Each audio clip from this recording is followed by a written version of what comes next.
have some fun. It's Albraccio. Albraccio. Nice Irish boy.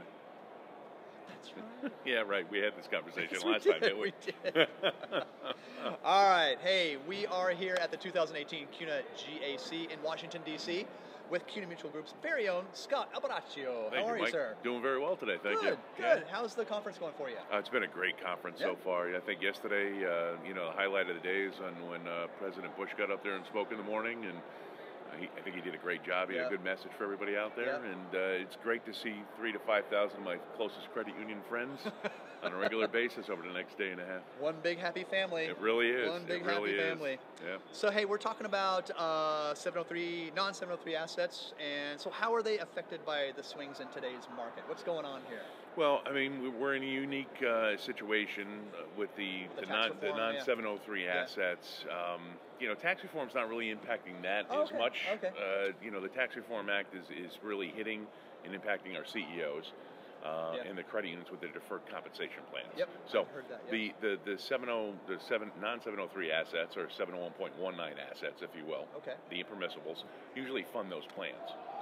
So we put those funds into the market, either with a COLI type of investment, corporate-owned life insurance, or we're doing, much like we had today, Garrett D'Alessandro from CNR was here. Yeah. And CNR is one of our main money managers, and they're actually deploying funds into the market, buying equities, opportunistic income funds, bonds, putting a legitimate portfolio together for a credit union. So what our job is to manage that portfolio to a specific investment policy statement that we set up with the board. Most of the time, these are yield generation type of assets. So we're not looking to ride the ups and downs of the market. These are credit union assets we're talking about. So what we're trying to do is create a portfolio that can take advantage of a good yield, 3.5%, 4.5%, 5% yield. I like that.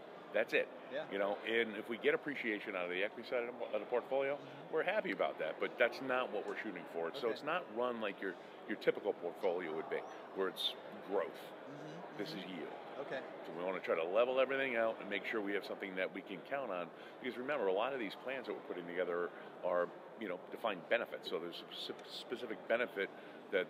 How are they positioning client portfolios in this year, 2018, and how will the composition of portfolios shift this year? So I think what we're faced with this year is really getting the credit unions used to or ready for some of the changes that are going to go into the accounting regulations.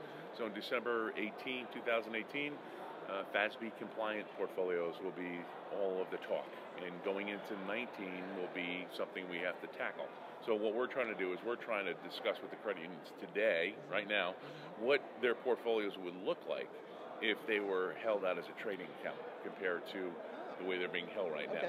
Okay. So there's two different accounting standards that they're currently using, available for sale, and then we have to go to a trading account for the equity side of the portfolio. So what we're trying to do is we're trying to mirror those two portfolios so the credit union understands what the income statement volatility is going to be, to understand whether or not they can stomach the swings of that type of portfolio. If not, then we're going to be shifting a lot of those credit unions in more fixed income because there's no fluctuation in fixed income. Right.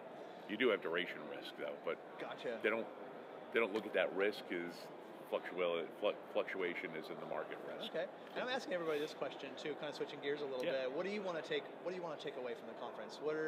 What goals or what do you want to achieve here and then take back to CUNA Mutual? So we're always on the lookout for what the credit unions are looking for. So as I'm here and I'm engaging with credit unions, I'm more listening to what it is that their needs, wants, or desires are. What are their concerns? Where do we need to focus CUNA Mutual going forward? And because I think your market really dictates what you should be doing and when you should be doing it. We've got ideas. Everybody's got their own ideas where we should be. But if they are going in a different direction, we need to go there with them. It's kind of like you have this giant focus group right here, Exactly. Yeah, it's wild. And you got the movers and shakers of the credit union industry right here. Exactly.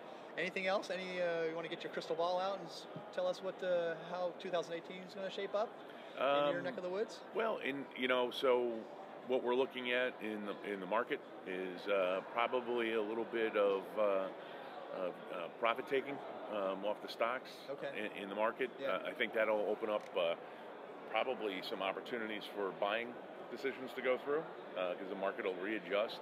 I think also when we look at it, we all think in our philosophy on the economy, it's a very stable economy. What happens when it's low? Buy. Yeah. Right? And now you ride that up and it goes up. Yeah.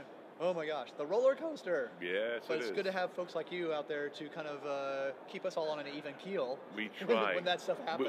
That's what we're here for, to keep you stay in the course.